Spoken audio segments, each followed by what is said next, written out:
Graham, are you with us? I certainly am. How are you? Okay. Hi, everybody. I don't know anyone can see me or not, but I'm there. No, I can't. Oh, yeah, there you are. I can see you now. Just very briefly, I'd like to introduce Graham Jansen from Augusta. Augusta are one of the key partners with BCARM, and we just want to ensure that people know, what Augusta are doing and what they do. I'm giving Graham just a couple of minutes opportunity just to meet you all, put a name to the face. So thank you for your support. And Graham, over to you. Well, thank you very much. Nice to meet you all, and I've probably seen a lot of you before at different conferences or whatever it may be. But as you know, that Augusta Golf Cars are partners with BCARM, and the way we justify do that and support that is that we get opportunities to supply gardens with various forms of equipment, mainly electric, sustainable type vehicles to run around and do their work with, or take guests around, etc. We're Australia-wide. We're the importer and distributor for Australia and the South Pacific, and it's simply about an opportunity of you getting to see who we are, so that when opportunities come up, you've got to replace a piece of Toro or equipment or whatever it might be. Give us a thought. We may have a very, very good alternative for you. That's great, basically all I wanted to say, and to let people know who we are. Yeah. Yeah, that's good. And I know that you've had success with member sales in AMBG and Sydney over the last couple of years. But, yeah.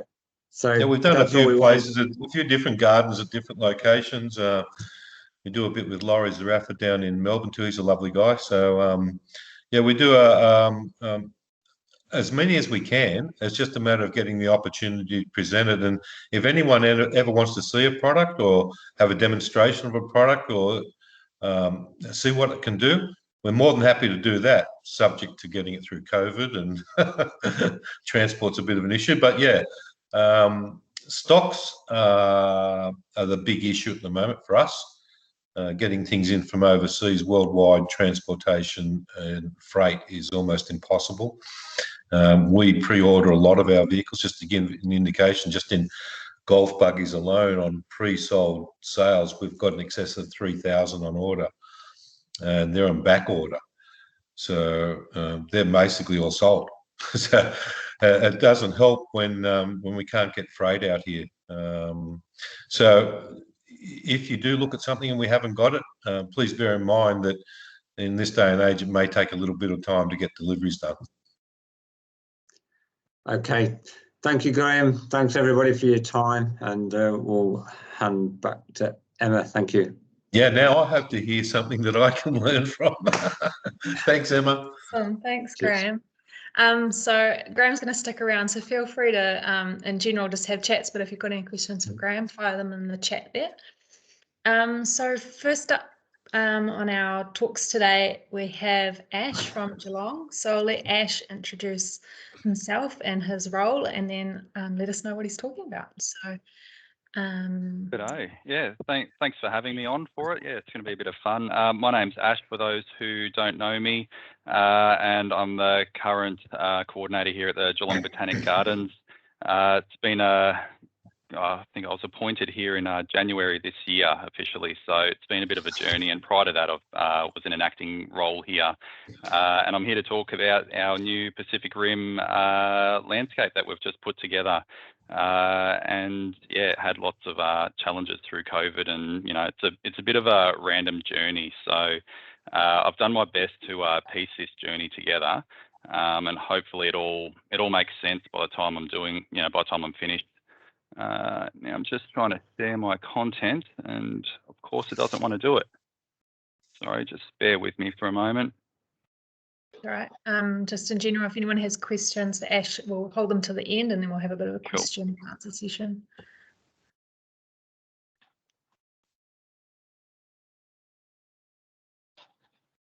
No. Can't believe this is happening. This is great. I had a run through this morning and everything worked just beautifully. Murphy's Law. Yeah. Yeah, exactly right. Does everyone have that? Yep. Yep, cool.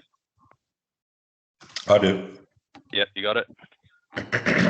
Perfect. Just loading up. All right, you should have a lovely big screen by now. I think we're all good. Cool. Excellent. Still Sorry, on the slide viewer, Ash. Slide view, is it? Yeah, just open up the slideshow if you can. Yeah, no, it's what it's saying on my end. Yep.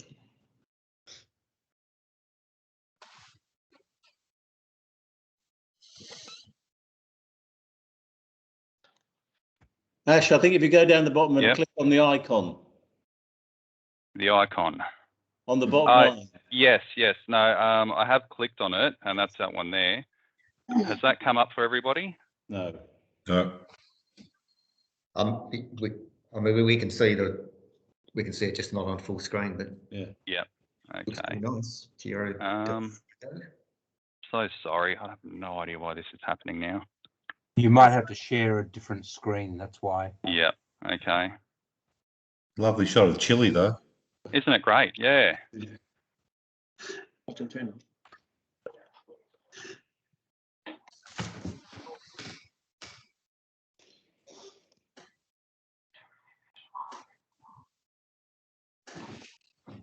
How's this one? Just go up the top there. Actually, if you go slideshow view show or something like that.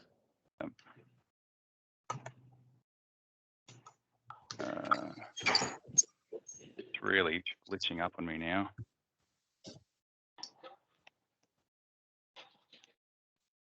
So there we go. Come on.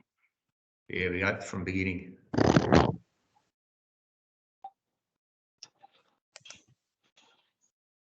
Just far left there, Ash. Left. Sorry, Yeah, far slideshow. left. Yeah. No, I don't want to do that. Sorry. No, just go far left, mate. That's From it. beginning. Yep. Bang. Never done it that way before. Here we go. Is that one working? No. No, no worries. But we'll just roll with it. Did you want to go to the next person, and I'll try and figure out what's glitching on my end? Is that possible? Yep. So Yep. you just stop Cool. I'll just stop sharing for a and moment. Donna. So hopefully I'm not throwing you in the spot, Donna, but Donna is from Ballarat and she's going to talk about begonias. We hope. So, how does that look for everyone? Can everyone see the full screen? No, I just need to share screen, I think. Okay, sorry.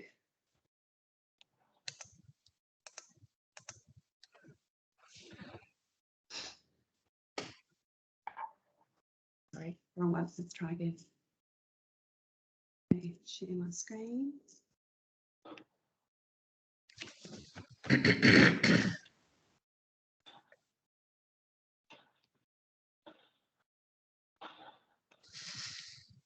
Any luck? No, not seeing. I hope we have more success with our plants than we do with our computers. We've got a new group. We've got a Okay. new group starting, the BCARM Technology Group. Mate, All right. do you want me to have a crack at talking you through what might work, Donna? Absolutely, John, go for it. Up the top, we've got that little red leaf. Don't hit that. Oh, here we go. Are we looking better now? Yeah. Yeah. Yeah. Got it. Nice. It's a good day, isn't it? Yeah. Hi, everyone.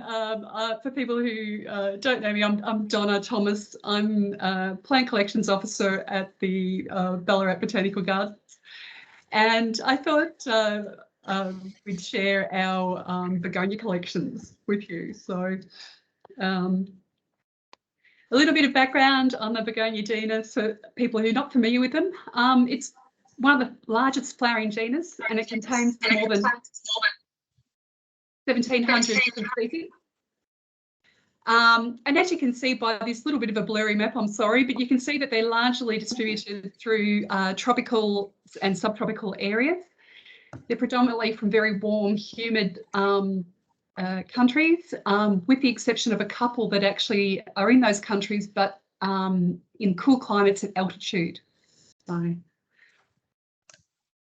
One of the most obvious begonia characteristics is this really beautifully quirky asymmetrical stem attachment. So no matter the shape of the leaf, you'll always see that it's off centre, and it just keeps you guessing. It's really cool. In Ballarat, we have 2 begonia collections. Both are registered with Plant Trust, but they're differentiated by plant or root form. So we have our tuberous begonia collection, which are all from tubers, and we have a non-tuberous begonia collection, which is a collection of 8 other forms of begonias. So as we said, both have asymmetrical leaf attachment, but also most of the flowers actually also open up like big clamshells, which is rather cool. Okay. Just briefly. Sorry.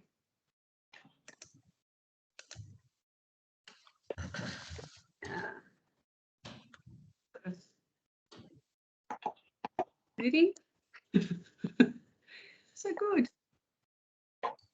Here we go. A lot of people don't actually know about our non-tuberous begonia collection. This is the collection over in the hothouse. It consists of 330 species and cultivars, roughly about half of each. And we grow roughly, generally 2 pots of each of these. So it's about a 660 pot collection. So like most begonias, these need a hothouse in our balmy climate here in Ballarat. They have totally different growing conditions to the tuberous. So these need warmth, they're evergreen, they need regular water and quite consistent watering, and are a real multitude of different shapes and forms. The collection began in 1993, and they were actually donated to us by the Australian Begonia Society when they had a big conference here in Ballarat, and they donated the collection as a reference collection. So, and interestingly, most of these flowers are single flowers. So I personally love these flowers. They're really small, most of them are sort of 2 to 3 centimetres, but often they're in bulk. So you get this massive colour on a plant through so many blooms. But what most people grow non-tuberous begonias for are their fantastic diverse foliage. So this just shows you a little bit of the diversity out there, but it just goes on and on. It's absolutely gorgeous. And I actually personally love the undersides of the leaves too. So underneath, they sort of take on a whole different angle as well. So the tuberous begonia collection is probably what we're more widely known for, and it's certainly our much older collection. So tuberous begonias, ours are cultivars, but they originated from 3 different species: Begonia boliviensis, cinnabarina, and PCI. And they were discovered in the cool South American mountains. Once discovered in the 1850s, they were enthusiastically taken back to Europe, and through really exciting hybridising, tuberous begonias went from these small little, largely single flowers into these huge, very vibrant blooms. So generally they're about 15 centimetres up to 22 centimetres is the biggest ones that I've seen in my time here. So huge blooms. We've been growing tuberous begonias here in Ballarat since the 1890s. We currently grow 235 cultivars and four species. And we grow 9 of each cultivar currently. Oh, that's what we're aiming to. So it's a 2,300 pot collection. Because these grow in the cool of the South American mountain, these are cool climate plants, complete opposite to our other collection. These need a cold house, they go winter dormant, and they actually prefer quite a bit less water. In fact, too much water is their biggest enemy, and the tubers tend to rot. So going right back to the origins of the collection, we have a very strong connection with Blackmore and Langdon's nursery in the UK, and that was established in 1901.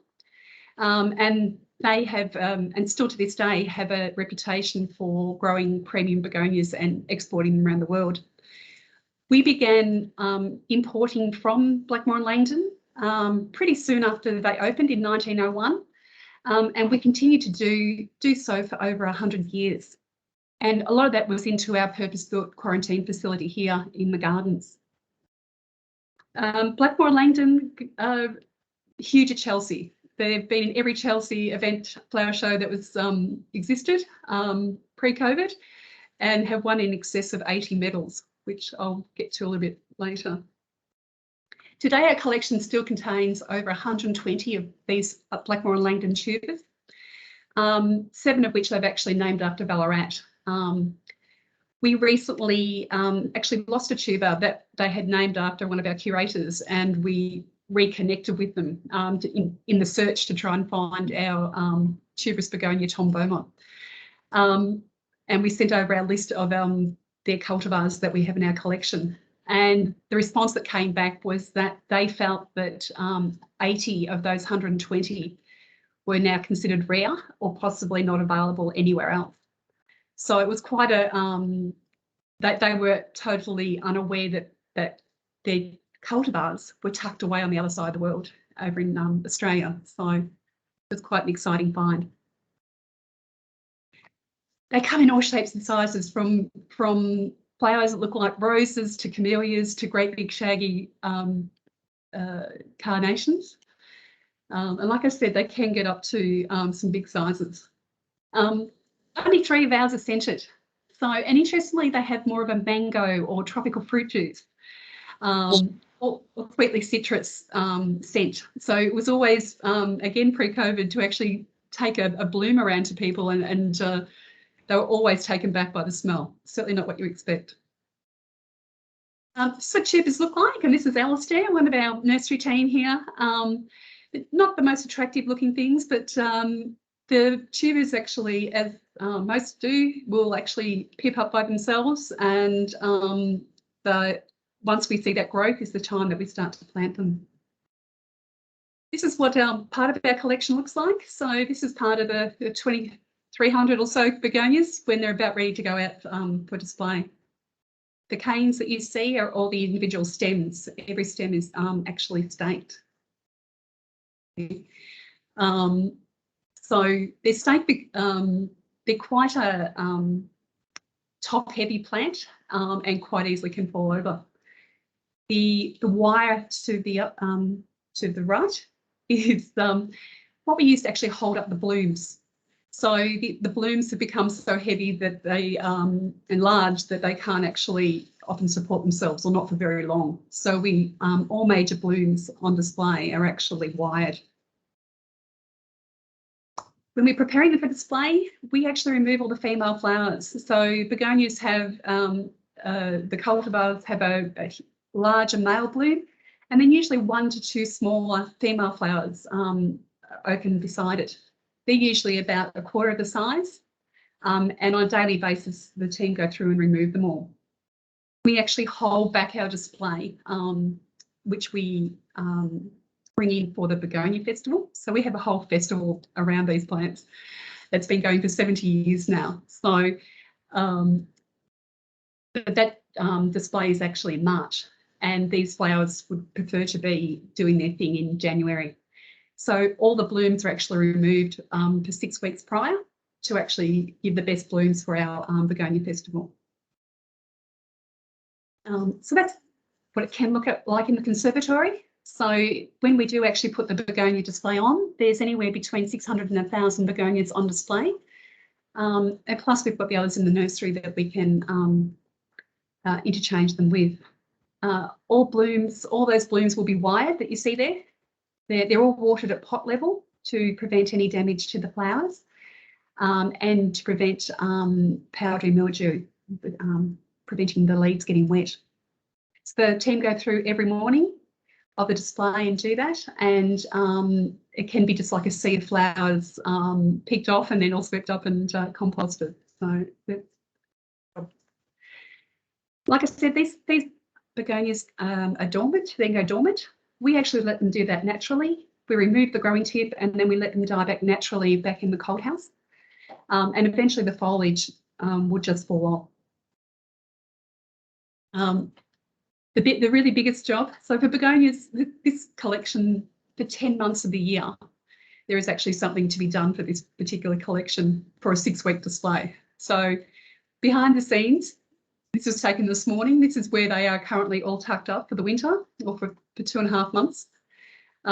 Each tuber is taken out, inspected, dusted with sulfur where there's any potential injury, and everyone is individually accessioned and then put into vermiculite into an individual bag.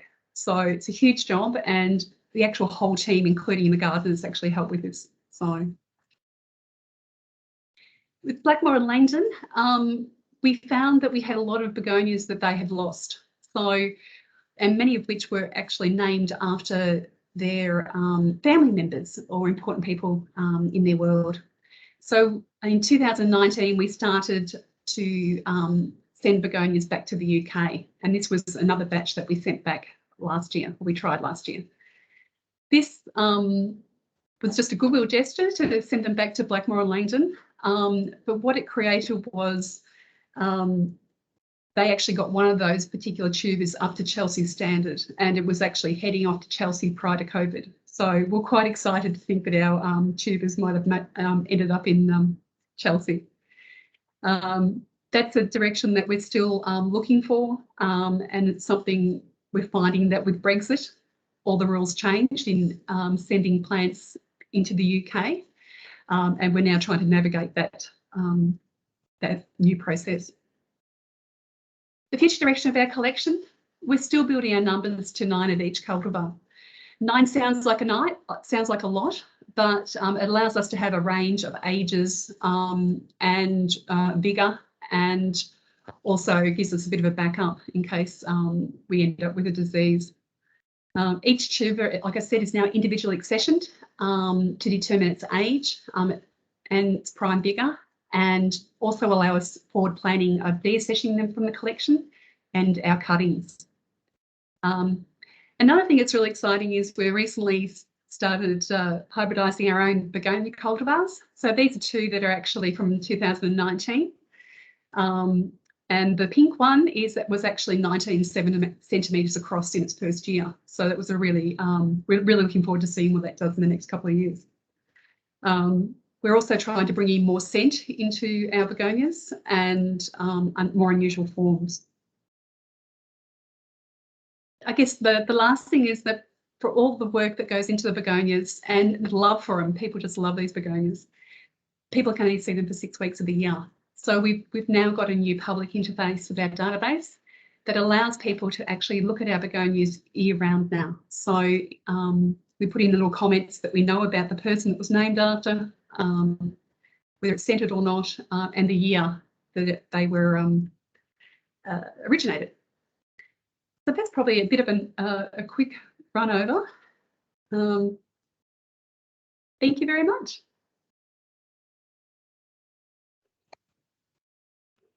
Thanks, Donna. That was incredible. I've just said in the chat, I must add Ballarat to my travel list when the bubble opens back up between New Zealand and Australia. That's a really impressive collection, and a lot of work obviously goes into that, not only horticulturally, but with all those records. Does anyone have, we got time for one question, so would anyone like to raise a hand and ask Donna something? We've got one in the chat, which might, John Sandon, yep, jump in there. Thank you, Emma. Donna, we grow begonias here. Oh, sorry, dahlias here, and we keep them from year to year. But in fact, the Begonia Society that we work with recognises that over a period of time, the actual flowers decrease in their capacity. That's not just because of disease and that, it's just that they become past it. Does that happen with tuberous begonias as well, or do they maintain, as long as you maintain the health, do they keep the quality of flower? Yeah, it's a good question, John. We have seen that a little bit with certain cultivars. We have seen a gradual decrease in just a couple. but largely they tend to hold their own. We've got cultivars that go back to 1907, and they're holding really well, but just some more recent ones are actually not as good. So you do see a gradual decrease in some of those. Yeah. Thank you. Great question. Donna, there's a couple of questions in the chat that you might like to get back to from John. There's some good questions about whether you can microchip a tuber, which I'm also interested in reading about. I like it. Thank you. So Ash, we'll see how you're going with your Yeah, I've been on the phone madly to IT, so we should be in business. Just bear with me. Now, fingers crossed. Does everyone have that on their screen? Yes, good job. Full view? Yes. Fantastic. Yeah. Oh my goodness. bad nightmare. So no, thanks for putting up with that. And thank you very much, Donna, for jumping in there and saving me. I really appreciate that. So I owe you a coffee next time we catch up. So here is essentially where the Pacific Rim Garden collection started. It starts here in 1985 with a man called Alistair Watt, who travelled to Tierra del Fuego in Chile on a plant hunting expedition. He didn't know what he was going to achieve at the time, but over the next 40 years, the Pacific Garden collection started to grow, and that was at this point here. Risk, politics, pandemics, chance, it would all play a part in this, bringing this collection together into its final place here at the Geelong Botanic Gardens. So this is just a really brief outline of the collection and how it all, I suppose, came to be. So in 1980, the director, Ian Rogers, secured land in Eastern Park to extend the Geelong Botanic Gardens. This is about 2.5 acres that were set aside and fenced off from Eastern Park with the intention of expanding the conifer collection at the time. Unfortunately, this never came into fruition. In 1985, the Royal Botanic Gardens Sydney funded an expedition to Chile, which was at Tierra del Fuego, photo I just showed you there, or just before, to collect various plants of significance. And on board this expedition was a man called Alistair Watt. By 1995, Alistair Watt accumulated a large collection of significant plant specimens from his expeditions, which he funded privately and with the help of other Royal Botanic Gardens. And he entered into a partnership with Ian Rogers and then John Arnott, who were the directors at the time, to propagate and conserve a lot of these rare plants. By 2001, the Geelong Botanic Gardens had just finished building its brand new 21st century garden, and Alistair had donated a number of araucarias that are now still thriving in that garden today. So that kind of marked the start of the collection entering the Geelong Botanic Gardens. 2005, the GBG secured a contract with Alistair to expand its Pinetum by propagating many of these beautiful plants that he had. And I was at the time completing my apprenticeship, which was really exciting. I remember going up to Alistair's place in the Otways and grabbing at anything I can get my hands on, really. And I went up there with John Arnott and another the person that I apprenticed under, Julie Duffield, who I think is here today as well. So shout out to you, Julie. It was really good times, and it was just a fantastic learning experience for everyone there. In October 2019, the nursery was at capacity with holding mature stock, and the collection was in a little bit of a decline as many of the plants that hadn't been planted in the Pinetum were just being held for getting a little bit long in the tooth, I suppose. And in 2020, we decided to establish the collection permanently in the Botanic Gardens. So who is Alistair Watt? For those who don't know him, he's an Irish carpenter with a passion for horticulture.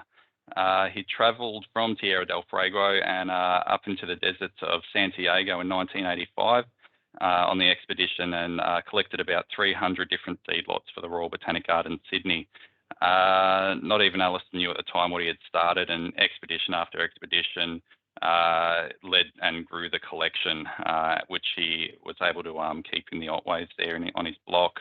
It was a deeply personal passion of his, and he travelled to many of the islands and continents surrounding the Pacific Ocean, collecting rare and threatened species. And it was through meeting Ian Rogers and John Arnott that Alistair began his association with us here at the Botanics. So here, Alistair, you can see the, I suppose, the extent he went to collecting some of these plants. You can see him here with the helicopter landing in remote New Caledonia. And often on these expeditions, Julie Watt went on, accompanied him with them, and she played a pivotal role recording all the locations and the information and everything you needed to know about these rare and unusual species. Now, it's always amusing to reflect on the great lengths Alistair went to in order to acquire these plants. He was braving the freezing altitudes, sweat-drenched tropics, and flood-prone rivers. So nothing stopped this guy. It was an incredible force. In October 2019, I started back here at the Botanic Gardens in an acting director role, and I found that the collection had been spread through the entire nursery and had grown quite large. Many of the plants were in decline, and lots of the names were lost. So we started to, we re-engaged Alistair out of retirement and started to reinvigorate this whole collection again, which was really exciting to see. But to ensure that we didn't lose this collection again or it fall into decline, it was necessary to establish these plants somewhere in the Botanic Gardens. But it's a bit of a challenge to try and find out where and how to do this. And the answer lay here. This is our lovely new visitor facility, and it was designed to host our educational programs, live entertainment, and create an all-weather meeting point for functions. It also included much needed toilet facilities, which is great that we can finally have flushing toilets in the gardens now. Now, at the time of this construction, it was about late February. I mean, no, not late February. Where were we? We're in late September when construction began in 2019. And we're also overseeing a multitude of other projects, reopening the conservatory, the Pelargonium house, installing historic sculptures and renovating and opening up the historic customs house and turning that into a free library. But the visitor facility was perhaps the most significant project that we oversaw, coming in at about 2.2 mil. So while the project progressed, we discovered that the landscaping component of the contract was quite broad and left some great room for creativity. With the budgets well managed, there was a good opportunity to expand the gardens and showcase this rare collection. Incorporating a new landscape and a design into the existing plans, we approached all our key stakeholders and shared with them our vision. It was a bit of a pitch, and with such an enormous vision, it took a lot of persuasive skills to negotiate this because the vision was quite large. Had to meet with council, Heritage Vic, project managers, finance, you name it, and we essentially asked them all to go on this journey with us. And, it was a bit of a hectic journey by the end of it, but it's an opportunity that we just couldn't let go. Eventually, we got the project approvals, but with one stipulation: it had to be completed by end of financial year 2020. By this stage, we had a grand total of 4 months to finish a fairly large-scale project, but we thought it was doable. So we began work immediately. And this was what we came up with. So this is a result of many late nights, early morning sketches, also possibly a few bottles of red and some vintage records for good measure. Creating these plans, we certainly, it was a journey within itself. Scoping out the project, Heritage Vic requested we keep in flow with the pre-existing gardens, so we're not to impact on those. And delving back into the 1860s, we studied old photographs and relived Daniel Bunce's vision and intention for the Botanic Gardens. And Daniel Bunce was our first curator of the Botanics here. We asked the hard questions, how would Daniel Bunce actually landscape this garden? How can we connect the natural layout of the land and incorporate that into the design? How do we create memories for families? How do we ensure sustainability? And of course, the big one, how do we honour the life work of Alistair and Julia Watt and the many horticulturalists, the visionaries and the volunteers who had all contributed to this incredible collection over the years? So to answer that, you know, we did it in a practical form. Bear with me. Do we have the laser pointer on the screen now? Yes, I think so. So just to give you a bit of an idea of the original scope, so scope 1, this is around the visitor facility here, and this was part of the original scope. So this is what was originally agreed upon. The vision that we had to then sell was this whole area out through here, which is considerably larger than the original garden beds that just surrounded the immediate areas of the building. Now, the original heritage line, I suppose, of the gardens came halfway through the fernery here and ended up at our conifer lawn. So to encourage people to walk on through and to connect a bit better with heritage style landscapes, we used a fair bit of negative space in the form of lawns to kind of flow on effect from pre-existing lawns and to break up some fairly intensely planted areas such as the fernery, the conifers, and the facility here with a secondary lawn with fern lawn just there. The northern aspect of the landscape is bordered by the Peppercorn Avenue. This was a pre-existing avenue of peppercorns, and and I'll get to that one in a moment. I've got some good photos of that. We also, it's a bit hard to tell on these plans because they don't show elevations in them, but this area here is actually quite high, standing at about 6 metres higher than the flat lawn area below. So with these sort of aspects in mind, we're actually able to use both cool temperate climate plants such as things like Huon pines and other sort of gymnosperms from around the Tasmania, New Zealand and cool climates of Japan region. And also have subtropical plants from New Caledonia, Fiji, and even semi-arid places such as Chile, all in the same landscape, just taking advantage of those different levels, different sunlights, and different drainage areas. The other one that we really wanted to do is make this place fun for kids to go through. So everything's been bordered by these big, beautiful mudstones with little pathways that run in between the garden beds that kids absolutely fly up and down on. So it's great to see them reacting with the landscape. This was a site that was set aside in the 1980s by Ian Rogers with the intention to further develop the conifer collection. In tribute to his vision, we found ourselves in agreement almost 40 years later that this is still a perfect site to expand the conifers. This site was known as the Annex by the staff, and it was used to store like a random array of, I suppose, building materials, gravel, stones, compost, logs, mulch, you name it, it was out there. So there was a fair bit of cleanup to do before we actually started work on the site. Now, this is the current map of the Geelong Botanic Gardens, and it kind of gives a perspective to the size of the landscape that we implemented. So just here is where the original border would have been, just floating through this area and then coming up through to the top here. So it's essentially added on approximately a third to the size of these gardens. And I should mention we also extended down here to about this sort of level with a ginkgo avenue, and then pretty much preparing for the future by plumbing in power and water irrigation lines to these other areas. So challenges piped up. February 2020 had almost ended, and we had decided to reward our staff after we just opened the Botanic Gardens Conservatory, and council had awarded us a $500 spending spree, which we were going to go down to the Melbourne Flower and Garden Show and enjoy a day out and do some team building, and it was going to be great. And as the date approached, rumours began to circulate.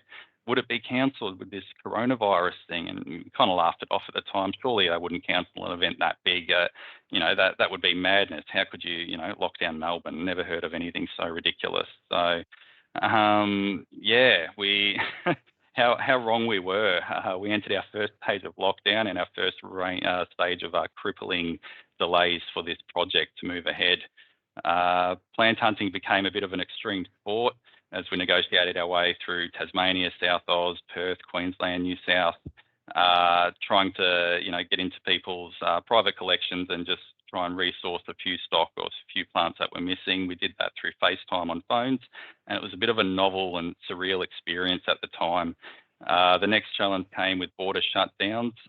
We had truck drivers who had to sleep in their trucks overnight, waiting in queues to get back into Victoria. At the time, we thought this was all going to be lost, and I can't tell you how disappointing some of these moments felt. We're sniffing and scratching out every opportunity we can find, and every whisper of progress was, like a miracle. But it started to feel a bit like a game of Frogger. You take 2 leaps forward, 1 leap back, 1 leap to the side. You'd be spinning around at some points. You never knew where your next win or loss was going to come by. And just as we were losing confidence at times, so too did our stakeholders. And I know this because they told me outright, and they thought we were absolutely nuts trying to push this through during the pandemic, which is still currently going, by the way. But taking a leaf out of Alistair's book, it takes, sometimes you might need to just strip down to your jocks and wade through a raging river to get the job done, figuratively speaking, of course. Cool. So we pushed forward with the loss of resources, the loss of workforces, and also the loss of toilet paper. They were very strange times early on in the pandemic. And then the paths started to take shape. And you can see here the first sealed path that's being implemented, followed by some of the site prep and excavations in this area. This was really uplifting to see this come to fruition. And it just gave us confidence that we knew we could see this project through to the end, pandemic or not. This is a lovely peppercorn avenue. Much of it had been originally lost in weeds and boxthorn and whatnot, which you can see in the first picture here. It was great to have this opportunity to include this asset into the new extension. It's now a very popular walking path that's framing the back end of the Pacific Rim Gardens. And I've measured this whole avenue out. It actually extends through the gardens and goes all the way down here, and you can actually see the fence in this shot, and goes back out into Eastern Park. And it's about 400 metres long, this whole avenue, and creates this beautiful east-west link from the top of the gardens right down to the back of the garden. So stay tuned for more exciting developments in this area. Vistas and sentinels. So we had some beautiful large trees kind of dotted around the annex at the time, and we wanted to incorporate those into the landscape and really enhance them. You can see here a beautiful Sydney blue gum, and this path was put in intentionally in this point to actually frame this tree and have a look, kind of just draw your attention out of the immediate landscape and down into the heritage assets down here. Here is the bottom section of one of the retaining walls made out of the mudstone, with the stone footpath for the children to run up and down, and it leads up to this beautiful stone pine at the top here. And then here we have one of the vistas that you can quite see. You can actually see right through to the conservatory, which is located on the opposite end of the gardens. We just tried to make the most use of these beautiful vistas and sentinels wherever we could. So the completed landscape, due to the virus lockdowns and delays, were granted extension after extension, which was really lovely. I suppose the silver lining of COVID there. And the Pacific Rim Gardens was completely planted out by October 2020. Unfortunately, there were no great big parades, and we couldn't invite heaps of people down. The staff, we just sat in the visitor facility and celebrated with a giant cake that we bought, and that was pretty much us at our capacity for limiting, for allowing people to come on in. So we simply just took the cyclone fencing down, and that was the end of our celebration. Now we're probably beginning the second stage of this project, where we are actually looking at growing ground covers and understory plantings that some of these higher trees are getting up, and we've just started propagating those now.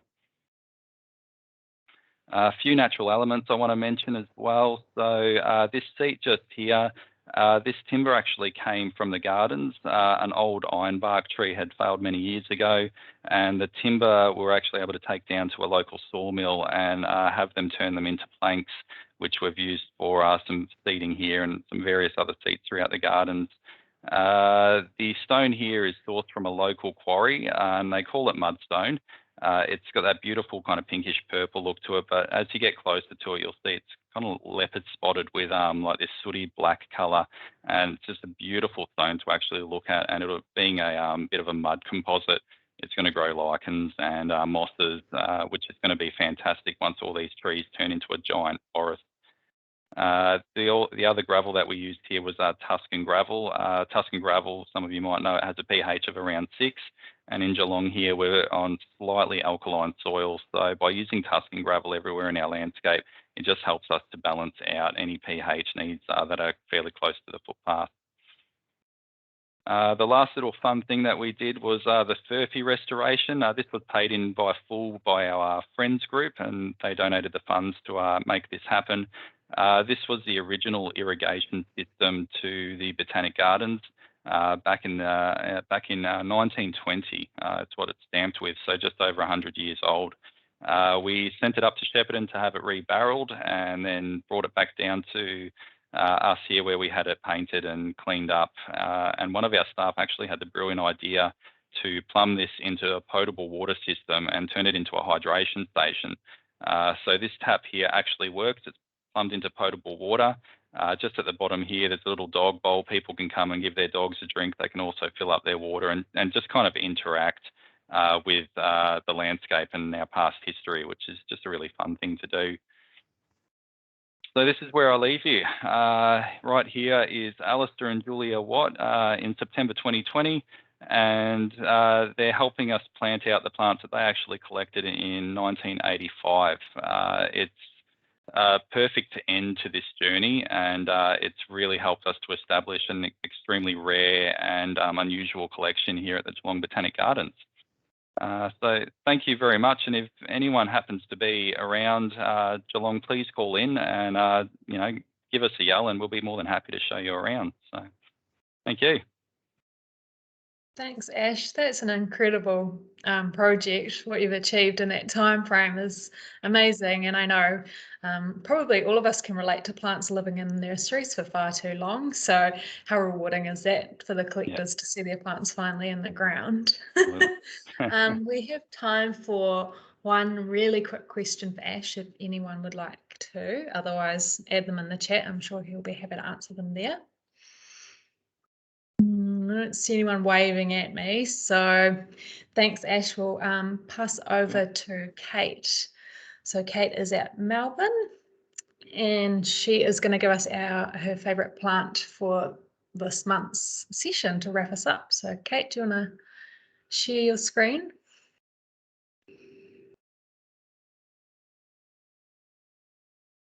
Are you hiding, Kate? Hi, it's the first time I've done one of these, so bear with me. Those were two extremely impressive presentations. So let me just see if I can open up the right one.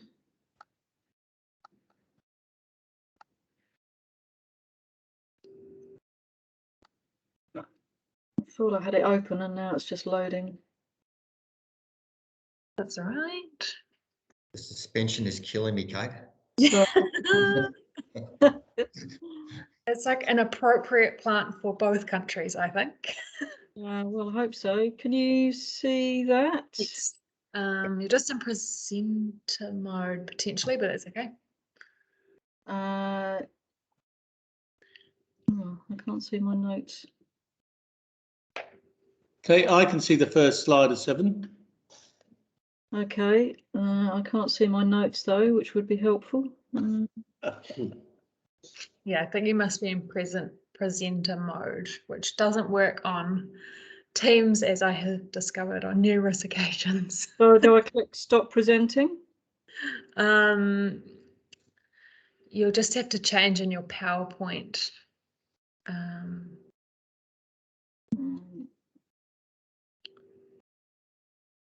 just see what it's called for you. Sorry, everyone. Do you have 2 screens, Kate? I'm just on the irrigation laptop at the moment. So you won't be able to see your notes. Presenter mode only works when you've got 2 screens. Oh, that's weird. I had a rehearsal for something this morning and I could see it. Okay. That's right, just go with it if you can. I'll just busk it if I can.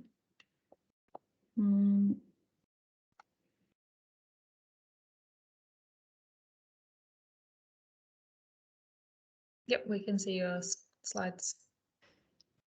Can you see that full screen? I haven't got it in full screen, so. Can you see that's right. okay? Looks Okay. good. Looks good. Okay, there we are. So there it is, John. That's it. I'm going now.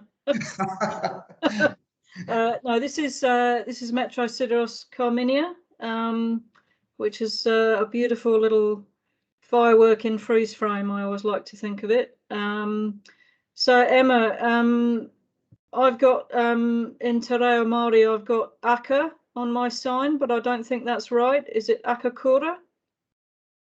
No, you're catching me there. I'd have to double check. All right. Okay. Well, I'll talk about that one later. So there are 12, I believe, correct me if I'm wrong, Emma, Metro Sideros in New Zealand.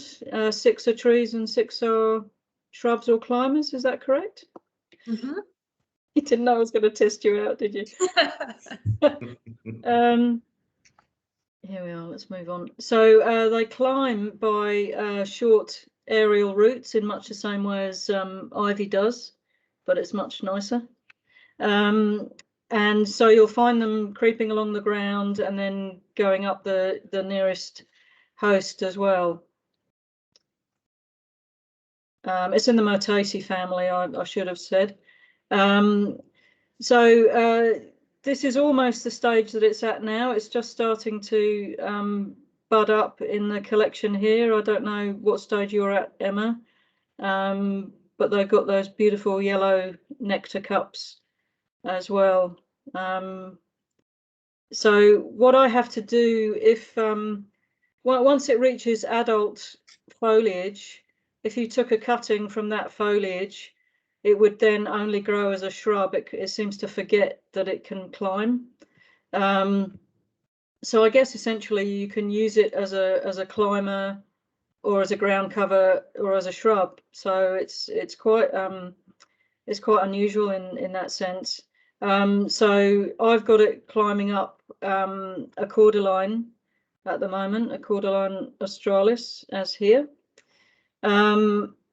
So I kind of saw that it was going towards the cordyline along the ground, and then I sometimes I can use a tent peg to peg down one of the stems and encourage it to root along the ground, and I did that, and then as it was growing up, I tied it round with a strap of Formium tenax harakeke.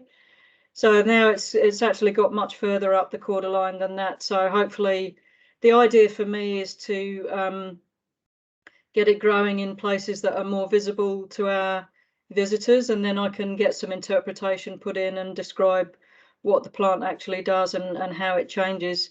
And I guess I could also take some propagation, some cuttings from the adult plant, and then use it as a shrub next to it as well, so I can illustrate the two different habits.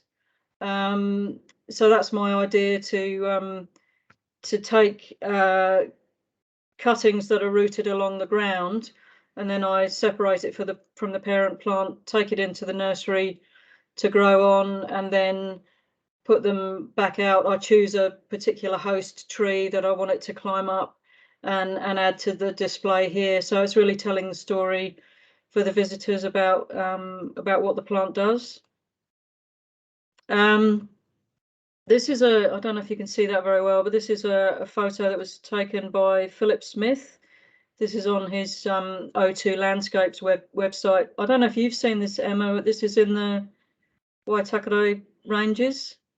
Not in person, no. in Auckland. So that's about 15 meters up and 20 meters across. So it gets pretty massive in the wild. So I guess it would also be under threat from myrtle rust, and apparently the adult leaves can be quite heavily grazed by possums. So I'm going to have to see how it goes in the New Zealand collection here, because obviously you guys can deal with possums however you like, but unfortunately I can't. I know I shouldn't say that.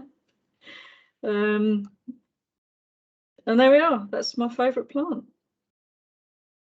Thanks, Kate. That was really great. Orchis.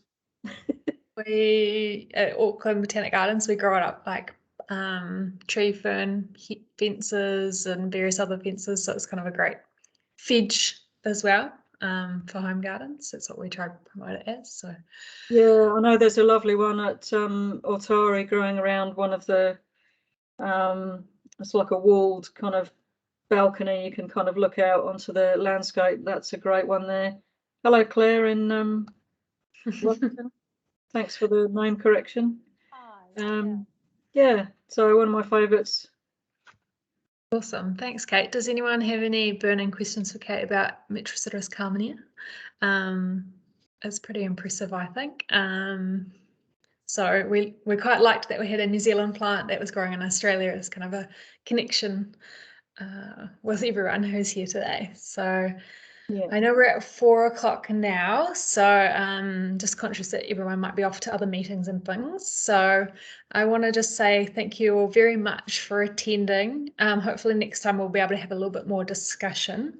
So our September BCARM Plant Forum will be about living collections, and it's specifically with a lens that BCARM, the group that I'm a part of, will be reviewing that toolbox that BCARM has available through the website. So we'd like to hear your thoughts and your feedback about living collections in general, so that we kind of take away some key messages when we start to review that toolbox and make it available to you all. So thanks again for all our speakers. It was really lovely to see such a diverse group of people in gardens here today, and I look forward to seeing you all in September.